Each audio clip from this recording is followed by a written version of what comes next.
সারা রাজ্য জুড়ে শুরু হয়েছে বৃত্তি পরীক্ষা। একসময় পরীক্ষা নেওয়ার অনুমতি মিলত না, কোথাও শুকনো লঙ্কার গোডাউনে, কোথাও বা গাছতলায় পরীক্ষা নেওয়ার দিন কিন্তু ছিল। তবে প্রাথমিক স্তর থেকে পরীক্ষায় পাশ ফেল তুলে দেওয়া এবং তার সঙ্গে সঙ্গে চতুর্থ শ্রেণী পরীক্ষা উঠে যাওয়ার পর 1992 সাল থেকে পশ্চিমবঙ্গ প্রাথমিক শিক্ষা উন্নয়ন পর্ষদ প্রতি বছর আয়োজন করে এই বৃত্তি পরীক্ষা। তবে যেরকম ছাত্রছাত্রীদের মেধা উৎকর্ষতা এবং তার সঙ্গে সঙ্গে উৎসাহ বৃদ্ধি করতেই এই পরীক্ষা বলে জানা যাচ্ছে পর্ষদের তরফ থেকে।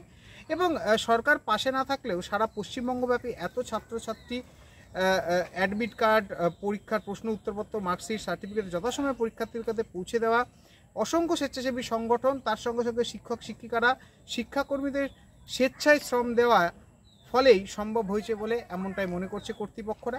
চতুর্থ শ্রেণীর যে বৃত্তি পরীক্ষা ছিল অনেক অতীতে, সেটা উঠে যাওয়ার পর এটা যথেষ্ট সাড়া জাগিয়েছে। এবং এখন যেহেতু একটু ইন্টিরিয়ার, তো গ্রামাঞ্চলে এখনও এর প্রভাবটা যায়নি, আমার ধারণা আগামী দিন এটা আরও অনেক বেশি ফলপ্রসূ হবে। সরকার এই বিষয়ে কোনো সহযোগিতা করেন না।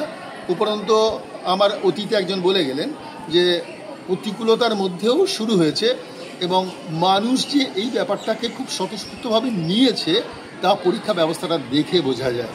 সামান্য পরীক্ষার ফিজ নিয়ে এত বড় একটা কর্মোদ্যোগ এরা করছে, সত্যি সাফল্যের দাবিদার এরা। 9 অক্টোবর থেকে শুরু হয়েছে এই পরীক্ষা এবং রীতিমতো এই পরীক্ষার যেটা জানা যাচ্ছে পূর্ণমান 50 এবং 3টি বিষয় থাকবে যেটা 100, মোট 400 নম্বরের মধ্যে পরীক্ষা হবে। এবং সর্বোচ্চ প্রাপ্ত নম্বরের বিচারে রাজ্য স্তরে 1200 টাকা এবং জেলা স্তরে 600 টাকা করে বৃত্তি প্রদান করা হবে এই পরীক্ষা থেকে।